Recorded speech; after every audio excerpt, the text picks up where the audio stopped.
Барлықтарыңызға сәлем, менің каналыма қош келдіңіздер. Бүгін сіздермен үй жағдайындағы өте дәмді KFC дайындаймыз. Бізге қажетті заттар: тауықтың аяқтары және де қанаттары қажет болады, паприка, имбир, тауыққа арналған дәмдеуіш, қызыл бұрыш, қара бұрыш, тұз және су қажет болады. Ең бірінші тауықтың сандарын осылай пышақтың ұшымен араларын тесіп шығамыз. Дұрыс маринатталу үшін тауықтың қанаттарын, бастарын кесіп шығамыз. Барлығын дайындап аламыз.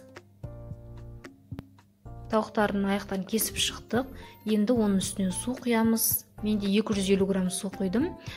Менде тауықтар өте көп. Ең бастысы сіздерде тауық осылай батып тұру қажет. Сонша мөлшерде су құясыздар. Дұрыс маринатталу үшін паприка, имбир, қызыл бұрыш, қара бұрыш барлығын саламыз, тұзымызды саламыз, маринаттаймыз. Мен балаларға жасағандықтан ащы қылған жоқпын, себебі егер қатты ащы болып кететін болса, балалар жемей қояды. Егер де ащыны қаласаңыздар, чили немесе аджика қосып жібересіздер, сонда өте дәмді болып шығады. Маринад негізі 8 сағат тұрған дұрыс. Менде 1,5 ғана сағат тұрды. Соның өзінде өте дәмді болып шықты. Балалар шыдамағандықтан мен тезірек пісірдім. Жақсылап қойып қоямыз. Барлығын батып тұру қажет. Міне тура осы видеодағыдай. Ұнымызды аламыз. Менде 150 грамм ұн. Ұнға аунатамыз. Салқын суға саламыз. Бір батырып алып, суын сорғытып, тағы да ұнға жақсылап тұрып аунатып, қызып тұрған майда пісіріп ала беруге болады. Оның орнына кукурузный хлопьяларды да блендердан езіп, майдалап аунатуға болады. Енді өз қалауларыңыз. Онымен де өте қытырлақ, өте дәмді болып шығады. Аунатып аламыз барлығын. Майымызды алдын ала қыздырамыз. Орташа отта пісу қажет. Егер қатты болып кететінсе тауықтарыңыз күйіп кетіп, іші піспей қалады.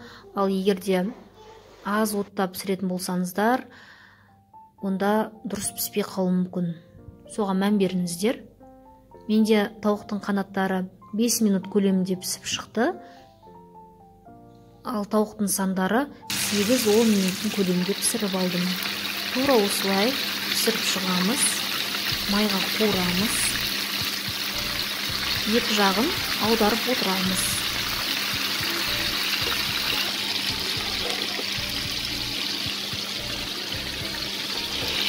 Байқасаңыздар, менің сковородкамның көлемі тығыз болып қалған екен. Негізі кен сковородкаларға пісірген дұрыс. Барлығын бірден пісіріп аласыздар, мен сияқты екеу-үшеуден пісіріп отырмайсыздар. Міне біздің тауықтың қанаттары пісіп шықты.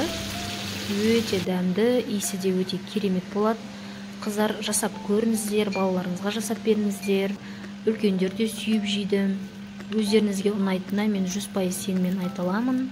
Видеоны соңына дейін тамашалап, егер де ұнап жатса, шынайы пікір қалдырып, лүпіл басуды ұмытпаңыздар. Сіздермен бірге болған Айгерім ас болсын.